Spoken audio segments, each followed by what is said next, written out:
Hello friends, welcome to my channel Unused Brain, and in this session we are continuing with this chapter chemical control and integration। और आज हम बात करने जा रहे हैं ग्लूकागॉन के बारे में। जी हाँ, ये सेकेंड हार्मोन है, हमारे पेनक्रियास से सिक्रीट होता है। ठीक है, कौन सी सेल्स इससे रिलेटेड है हम सब पे बात करेंगे। तो आज का जो टॉपिक है वो है हार्मोन सेकेंड, जिसको कहते हैं ग्लूकागॉन। ठीक है, तो ग्लूकागॉन, पहले तो बच्चों मैं आपको ये बता देती हूँ कि ये जो ग्लूकागॉन है ये क्यों निकलता है और कब निकलता है। ठीक है, जब भी हमारी बॉडी में कोई भी स्ट्रेस कंडीशन होती है, या फिर अगर हम एक्सरसाइज कर रहे हैं, या फिर अगर हमें इंस्टेंट एनर्जी चाहिए, या फिर हमने फास्ट रखा है, व्रत रखते हो ना सब लोग, तो उसमें क्या होता है, हमारी बॉडी में निकलता है ग्लूकागॉन। और ये करता क्या है वो मैं अभी आपको बताती हूँ। ठीक है, सिक्रीशन कहाँ से होती है, सबसे पहला पॉइंट। तो सिक्रीशन कहां से होती है, secreted by alpha cells of islet of Langerhans. ठीक है, तो सिक्रीशन होती है अल्फा सेल से, आइलेट ऑफ लैंगरहैंस की अल्फा सेल से इसकी सिक्रीशन होती है। ठीक है, हमारी ग्लूकागॉन हार्मोन की। सेकेंड पॉइंट इससे रिलेटेड, इसका केमिकल नेचर क्या है। ठीक है, तो यहाँ पे इसका केमिकल नेचर भी पॉलीपेप्टाइड है। सो प्रोटीनेशियस हार्मोन है, the chemical nature is polypeptide. So polypeptide in nature. अच्छा, कैसा हार्मोन है, वर्किंग से अगर देखा जाए तो ये एक हाइपरग्लाइसेमिक हार्मोन है। बच्चों ये ब्लड शुगर लेवल को बढ़ाता है, तो इसीलिए इसको कहा जाता है हाइपरग्लाइसेमिक हार्मोन। ठीक है, अभी मैंने आपको बताया इस बारे में ग्लाइसेमिक हार्मोन। अच्छा, तो अभी मैंने आपको बताया था कि स्ट्रेस कंडीशन में, एक्सरसाइज हो गई, फास्टिंग स्टेट में ये ग्लूकोज को बढ़ाता है। ठीक है, लेकिन ठीक है, अगर कुछ फंक्शनिंग की प्रॉब्लम से ये ग्लूकागॉन लगातार ग्लूकोज को बढ़ाता रहे ब्लड में, तो क्या होगा, तो डायबिटीज जैसी कंडीशन क्रिएट होगी। ठीक है, क्यों होते हैं diabetes, high blood sugar level, prolonged high blood sugar level. ठीक है, तो यहाँ पे हाइपरग्लाइसेमिक हार्मोन तो ये है ही, दूसरा ये एक डायबिटोजेनिक फैक्टर भी है, क्योंकि डायबिटीज ये कॉज करता है। डायबिटोजेनिक फैक्टर है ये हमारे यहाँ पे। ठीक है, चलो डायबिटोजेनिक फैक्टर हो गया। कैसे वर्क करता है, ये एंटागोनिस्टिक होता है इंसुलिन के। ठीक है, ये एक और पॉइंट हो गया। तो यहाँ पे ये एंटागोनिस्टिक वर्क करता है। सो इट इज एंटागोनिस्टिक, यानी कि अपोजिट ऑफ इंसुलिन। ठीक है, इंसुलिन क्या करता है, वो ब्लड शुगर लेवल को डिक्रीज करता है, ये क्या करता है, ये ब्लड शुगर लेवल को इंक्रीज करता है। तो ये एंटागोनिस्टिक है। ठीक है, टारगेट ऑर्गन क्या है, ठीक है, टारगेट ऑर्गन देख लेते हैं। यहाँ पे ग्लूकागॉन के जो टारगेट ऑर्गन्स हैं वो है एडिपोज टिश्यू। ठीक है, एडिपोज टिश्यू हो गया टारगेट ऑर्गन, एंड दूसरा है लिवर। क्यों है एडिपोज टिश्यू और क्यों है लिवर, क्योंकि बच्चों आपको पता है एडिपोज टिश्यू और लिवर इन दोनों में स्टोरेज का काम होता है, and glucagon is responsible for breakdown of material. ठीक है, और breakdown of things for instant energy. Right, तो ये है हमारा मेन कंसेप्ट ग्लूकागॉन का। ये जाएगा टारगेट ऑर्गन के पास, एडिपोज टिश्यू के पास जाएगा, लिवर के पास जाएगा, और वहां बोलेगा कि भाई मुझे ग्लूकोज हो। और वहां पे सारे जैसे सारे सब्सटेंसेज हैं, ठीक है, जिनको ग्लूकोज में कन्वर्ट किया जा सकता है, ये वहां पे जाके उन चीजों को ग्लूकोज में कन्वर्ट कर देगा और फिर उसको ब्लड में दे देगा। ठीक है, इसकी वर्किंग मैं अभी आपको बताऊंगी कि कैसे ये एडिपोज टिश्यू और लिवर में जाके चीजों को ग्लूकोज में कन्वर्ट करता है। ठीक है, अभी आप ये नोट डाउन कर लीजिए। तो चलिए आप बात करते हैं इसकी वर्किंग की। तो यहाँ पे हमारे पास मैंने बहुत सारे स्ट्रक्चर्स बना रखे हैं। तो यहाँ पे वी हैव स्केलेटल मसल्स, ये ब्लड स्ट्रीम है।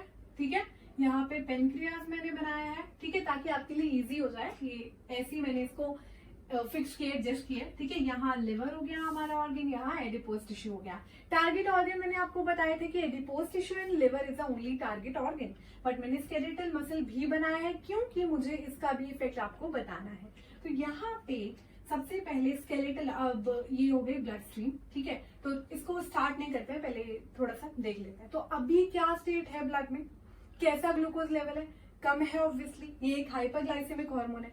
अगर मैं इसकी वर्किंग बता रही हूँ, तो अभी कैसी कंडीशन में आपको बताऊंगी कि ब्लड ग्लूकोज लेवल कम है, यानी कि बॉडी फास्टिंग स्टेट में है या बॉडी एक्सरसाइज कर रही है, ठीक है, या फिर बॉडी स्ट्रेस कंडीशन में है, ये सारी चीजें हैं। तो अभी ब्लड ग्लूकोज लेवल कैसा है, कम है, तो ब्लड ग्लूकोज लेवल क्या है अभी, डिक्रीज यानी कि कम है, ठीक है। कैसी कंडीशन है बॉडी में, हाइपोग्लाइसीमिया कंडीशन है। तो यहाँ पे ये ब्लड स्ट्रीम है, इसमें अभी ग्लूकोज लेवल जो है ये कम है, राइट। चलो, पेनक्रियास क्या निकालेगा, पेनक्रियास निकालेगा ग्लूकागॉन, ग्लूकागॉन को सिक्रीट करेगा, ठीक है। अब ग्लूकागॉन की वर्किंग स्टार्ट करते हैं। सबसे पहले बात करते हैं स्केलेटल मसल्स की, ठीक है। तो सबसे पहले क्या हुआ, ये पेनक्रियास ने ब्लड स्ट्रीम में निकाला ग्लूकागॉन, सिक्रीट करा ग्लूकागॉन, ठीक है। मैं इसको GLU बना रही हूँ, तो यहाँ पे ब्लड स्ट्रीम में इसने सिक्रीट कर दिया। ये जाएगा हमारी स्केलेटल मसल्स के पास, ठीक है।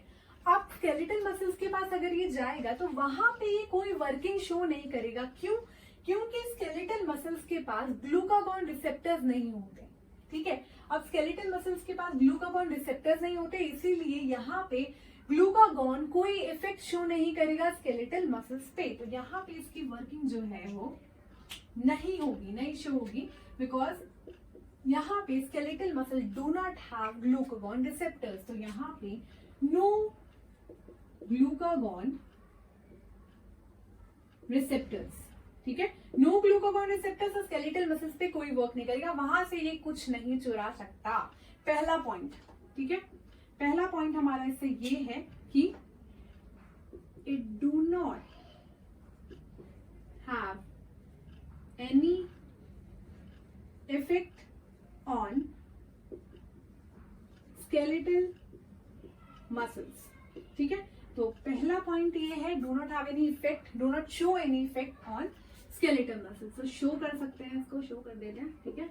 बाकी आप सब देख लेना, ठीक है, अपने हिसाब से। तो कोई इफेक्ट शो नहीं करता स्केलेटल मसल्स पे, क्योंकि they do not have glucagon receptors on their surface, ठीक है। तो यहाँ पे कोई वर्किंग नहीं होगी, ओके। अब चलते हैं एडिपोज टिश्यू के पास कि वहां पे क्या करता है।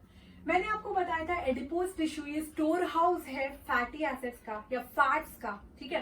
तो यहाँ पे स्टोर हाउस है, तो क्या होगा इसके अंदर, इसके अंदर होंगे बहुत सारे fats in the form of triacyl glycerol, ठीक है। यहाँ पे ट्राइएसाइल ग्लिसरॉल की फॉर्म में फैट्स है। क्या होता है ये ट्राइएसाइल ग्लिसरॉल, ठीक है। यहाँ पे होता है, इसके केस में क्या होता है, यहाँ पे ग्लिसरॉल है, ठीक है, ये ग्लिसरॉल है और ये फैटी एसिड से लिंक्ड होता है, ठीक है। 3 फैटी एसिड से लिंक्ड होता है, इसीलिए इसका नाम ट्राइएसाइल ग्लिसरॉल है, ट्राइग्लिसराइड भी कहते हैं, ठीक है। ट्राइएसाइल ग्लिसरॉल है, फैटी एसिड जमा है, ठीक है। अब पेनक्रियास ग्लूकागॉन सिक्रीट करेगा, तो चलो भैया यहाँ पे भी ग्लूकागॉन ब्लड स्ट्रीम में सिक्रीट करते हैं। ग्लूकागॉन सिक्रीट करा, ये ब्लड स्ट्रीम से गया एडिपोज टिश्यू के पास। जब ये ब्लड स्ट्रीम से एडिपोज टिश्यू के पास जाएगा, ये इसके अंदर है फैटी एसिड। जब इसका स्ट्रक्चर मैंने आपको बताया कि glycerol linked with fatty acid, ठीक है। तो ग्लिसरॉल कुछ चेन से, फैटी एसिड चेन से लिंक्ड है यहाँ पे। जब इसको ये ब्रेक डाउन करेगा, तोड़ेगा, तो क्या निकलेगा बच्चों, बहुत इजी है। जब ये इससे बना हुआ है तो क्या निकलेगा, यही निकलेगा, 2 चीजें, पहला ग्लिसरॉल और दूसरा फैटी एसिड, ठीक है। तो जब इसने इसको तोड़ा तो हमारा इसमें निकलता है ग्लिसरॉल और फैटी एसिड, ठीक है। ग्लिसरॉल हो गया और फैटी एसिड हो गया। सेकेंड पॉइंट क्या है इससे रिलेटेड, तो बच्चों सेकेंड पॉइंट ये करता है लिपोलिसिस, ठीक है।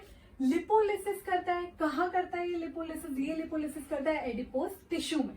एडिपोज टिश्यू में लिपोलिसिस करता है, ये वहां पे क्या करता है, ट्राइएसाइल ग्लिसरॉल को ये तोड़ता है, इसका ट्राइएसाइल ग्लिसरॉल का ये ब्रेक डाउन करता है, ठीक है, फैटी एसिड और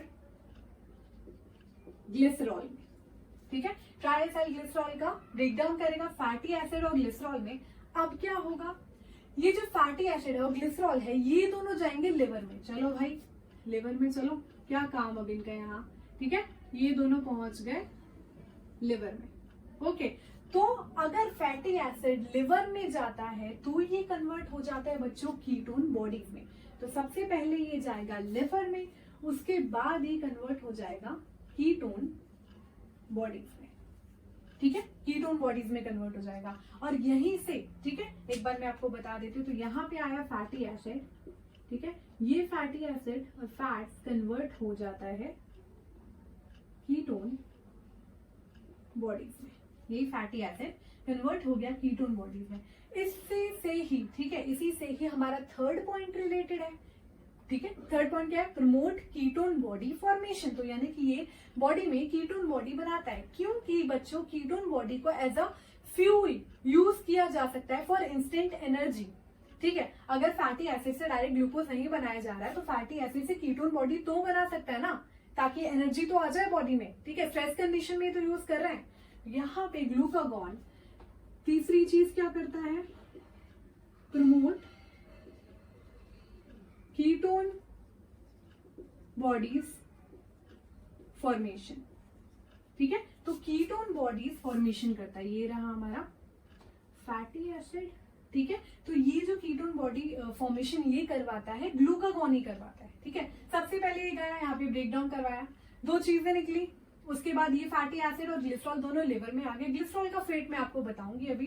फैटी एसिड का फेट था कि वो कीटोन बॉडीज में कन्वर्ट हो गया, और उससे हमारा तीसरा पॉइंट भी आ गया, प्रमोट कीटोन बॉडीज फॉर्मेशन, ठीक है। तो यहाँ पे कीटोन बॉडीज फॉर्मेशन हो गई। Ketone bodies can be used as a fuel for instant energy, तो बॉडी से यूज कर लेगी, ठीक है, इंस्टेंट एनर्जी के लिए, क्योंकि आप फास्टिंग स्टेट में हो, बॉडी का ग्लूकोज लेवल बहुत कम है, ठीक है, एनर्जी लेवल बहुत कम है, तो एनर्जी चाहिए, ठीक है। ये हो गया कीटोन बॉडी फॉर्मेशन। अब ये सब हो गया, ये सब ग्लूकागॉन करवा रहा है, आप देख रहे हो, ठीक है। तो ब्रेक डाउन करवा रहा है ये चीजों का। नेक्स्ट क्या करवाता है ये? अब फोर्थ पॉइंट है इससे रिलेटेड, ये करवाता है हमारा, एक सेकेंड, ग्लूकोनियोजेनेसिस, ठीक है। ग्लूकोनियोजेनेसिस यानी कि ग्लूकोज का फॉर्मेशन करवाना। कैसे करवाता है, ठीक है। अब बहुत इंपॉर्टेंट चीज है यहाँ पे, ये ग्लिसरॉल जो मैंने आपको बताया था, ठीक है, ये ग्लिसरॉल जो मैंने आपको बताया था, इसका क्या फेट है वो अब मैं यहाँ पे बताऊंगी। ये ग्लिसरॉल भी लिवर में आ जाता है, ठीक है, ये भी आ गया लिवर में। तो यहाँ पे है ये ग्लिसरॉल, ठीक है। ये ग्लिसरॉल ग्लूकोनियोजेनेसिस के पाथवे पे जाता है, तो यहाँ पे होगा ग्लूकोनियोजेनेसिस, ठीक है, यानी कि ग्लूकोज फॉर्मेशन, ठीक है। और ग्लूकोज नियोजेनेसिस के अगर फॉर्मेशन हो रहा है तो हमको उसी पाथवे पे जाना पड़ेगा। इसके बाद ये बनेगा, ये कन्वर्ट हो जाएगा ग्लूकोज 6 फॉस्फेट में, एंड देन फिर ये कन्वर्ट हो जाएगा ग्लूकोज में, ठीक है। ये फेट होगा ग्लिसरॉल का। तो सबसे पहले ग्लूकोनियोजेनेसिस में मैं आपको बताती हूँ कि ग्लिसरॉल जो है हमारा यहाँ पे, ठीक है, ग्लिसरॉल जो है हमारा यहाँ पे, ये कन्वर्ट हो जाता है ग्लूकोज में। ग्लिसरॉल कन्वर्ट हो जाएगा ग्लूकोज में, ये ग्लिसरॉल जो यहाँ से आया था। और क्या होता है ग्लूकोनियोजेनेसिस, यानी कि ब्लड ग्लूकोज लेवल और किस तरीके से बढ़ा सकता है, कैसे बढ़ा सकता है? यहाँ पे होता है ग्लाइकोजन, ठीक है, स्टोर होता है लिवर में, ये भी मैंने आपको इंसुलिन वाले सेशन में बताया। तो यहाँ पे है ग्लाइकोजन, ठीक है। अब बच्चों ये ग्लाइकोजन है, ये इसको भी तोड़ के ग्लूकोज बना सकता है। तो यहाँ पे ये यही करता है, ये ग्लूकागॉन इस ग्लाइकोजन को तोड़ के इसी पाथवे में भेज देगा, और फिर ये ग्लूकोनियोजेनेसिस से ग्लूकोज में कन्वर्ट हो जाएगा। तो सेकंड है हमारा, ये क्या करवाएगा? ग्लाइकोजन को तोड़ेगा, ग्लूकोज में कन्वर्ट करवाएगा, और इस प्रोसेस को कहते हैं ग्लाइकोजेनोलिसिस, ठीक है, यानी कि ग्लाइकोजन का टूटना। तो ग्लाइकोजेनोलिसिस हो गया यहाँ पे, ठीक है। ग्लिसरॉल ग्लूकोज में कन्वर्ट हो गया, ग्लाइकोजन ग्लूकोज में कन्वर्ट हो गया। और क्या क्या चीजें ग्लूकोज में कन्वर्ट हो सकती है, ठीक है। एक और चीज, यहाँ पे लिवर में प्रोटीन भी स्टोर होता है, ठीक है। तो यहाँ पे एक बार मैं इसे ठीक कर देती हूँ। तो यहाँ पे हमारे पास होता है प्रोटीन। अब यहाँ पे प्रोटीन स्टोर है, ठीक है। ये क्या कर सकता है? ये इस प्रोटीन को कन्वर्ट कराएगा सबसे पहले अमाइनो एसिड में, और यही अमाइनो एसिड अगेन इस पाथवे में जाके ग्लूकोज में कन्वर्ट हो जाएंगे। तो यहाँ पे प्रोटीन का भी ब्रेक डाउन करवाता है। तो फिफ्थ पॉइंट है promote break down of protein, ठीक है। तो प्रोटीन का भी यहाँ पे ब्रेक डाउन करवाता है, प्रोटीन को अमाइनो एसिड में कन्वर्ट कराएगा, फिर ये डायरेक्टली ग्लूकोज में कन्वर्ट हो जाएगा, और ठीक है, ग्लूकोज बन गया में कन्वर्ट हो गया, फिर ये ब्लड स्ट्रीम में चला जाएगा। ठीक है, तो ये हो गया। अच्छा, ये सारी चीजें हो गई। एक और चीज इंपॉर्टेंट मेरे को आपको बतानी है कि प्रोटीन से अमाइनो एसिड बना, ओके, प्रोटीन से अमाइनो एसिड बना और वो ग्लूकोज में कन्वर्ट हो गया, लेकिन skeletal muscle is also responsible for giving some amino acid. वो खुद भी अपनी तरफ से कुछ अमाइनो एसिड गिफ्ट कर देती है लिवर को ताकि वो ग्लूकोज में कन्वर्ट हो जाए, लेकिन ये इफेक्ट नहीं होता। ठीक है, यहाँ पे ये अमाइनो एसिड देती है ग्लूकोज को, लेकिन ये ग्लूकागॉन का इफेक्ट नहीं होता बच्चों। स्केलेटल मसल अपना अमाइनो एसिड अपनी खुशी से लिवर को दे रही है, यहाँ पे ग्लूकागॉन ये इससे जबरदस्ती नहीं करवा रहा है। तो यहाँ पे स्केलेटल मसल फास्टिंग स्टेट में रिस्पॉन्सिबल है फॉर गिविंग अमाइनो एसिड्स और इट्स प्रोटीन टू लिवर ताकि वो ग्लूकोज में कन्वर्ट हो जाए। ठीक है, तो ये सारे अभी तक के पॉइंट्स हो गए हमारे। ब्रेकडाउन ऑफ प्रोटीन हो गया, ठीक है, ग्लूकोनियोजेनेसिस, कीटोन बॉडी फॉर्मेशन। क्यों? Ketone body can be used as a fuel, can be used as a instant energy. ठीक है, लिपोलिसिस हो गया, टीएजी को कैसे तोड़ता है और दोनों का फेट क्या होता है वो भी मैंने आपको बता दी। ग्लिसरॉल का फेट क्या होता है? ग्लूकोज में कन्वर्ट होना। अब ये सारी चीजें होने के बाद ब्लड ग्लूकोज लेवल बढ़ जाता है। ठीक है, तो यानी कि ब्लड ग्लूकोज लेवल जो है वो इंक्रीज हो जाएगा। ठीक है, ये सारा जो ग्लूकोज है ये चला जाएगा इस ब्लड स्ट्रीम में और ग्लूकोज लेवल अब बढ़ जाएगा। कम था ना, बढ़ जाएगा। ठीक है, तो ये जो पूरा फंक्शन मैंने आपको बताया, सारी चीजें बताई, तो ये दोनों मेन टारगेट ऑर्गन होते हैं और इसी की वजह से जो ग्लूकागॉन है ये वर्क करके हमारा जो ब्लड ग्लूकोज लेवल है उसको बढ़ाता है। ठीक है, अगर आपको इस चीजों में इस सेशन में अगर कोई भी डाउट हो आप कमेंट सेक्शन में लिख के मुझे बता सकते हैं। ठीक है, तो यहाँ पे कंप्लीट हो गया। कुछ और बातें मुझे बतानी है, बोर्ड काफी भर चुका है, आप ये नोट डाउन कर लीजिए, उसके बाद हम आगे कंटिन्यू करते हैं। अब कुछ और इम्पोर्टेंट पॉइंट्स बताने हैं मुझे इस सेशन से रिलेटेड। तो पहले मैं आपको ये बता देती हूँ कि ग्लूकोनियोजेनेसिस के लिए कौन से हार्मोन जो है वो रिस्पॉन्सिबल है। तो ग्लूकोनियोजेनेसिस के लिए, ठीक है, ग्लूकोनियोजेनेसिस यानी कि ग्लूकोज फॉर्मेशन। ठीक है, तो ग्लूकोज बनाने के लिए जो सबसे पहला है वो मैं आपको बता चुकी हूँ, ग्लूकागॉन यहाँ पे रिस्पॉन्सिबल है। ठीक है, एपिनेफ्राइन में भी, ठीक है, ये खूबी है नेफ्राइन। ठीक है, epinephrine hormone is also responsible for gluconeogenesis. और उसके बाद ग्रोथ हार्मोन, ठीक है, एंड कॉर्टिसोल। ठीक है, तो आप अपने एग्जाम के लिए ये बिल्कुल याद रख लीजिए। ठीक है, शॉर्ट में मैंने आपको बता दिया, इससे क्वेश्चंस आते हैं कि ग्लूकोनियोजेनेसिस के लिए कौन से हार्मोन जो है वो रिस्पॉन्सिबल है। अब मैं आपको अपने तीसरे हार्मोन के बारे में बताती हूँ, ये जो पेनक्रियाज से निकलता है, सोमैटोस्टेटिन, आइलेट ऑफ लैंगरहैंस। चलिए उसके बारे में देखते हैं। तो थर्ड है हमारा सोमैटोस्टेटिन। ठीक है, सोमैटोस्टेटिन बेसिकली सिक्रीशन कहाँ से होता है? Secreted by the delta sales. ठीक है, तो आइलेट ऑफ लैंगरहैंस की डेल्टा सेल से ये सिक्रीट होता है।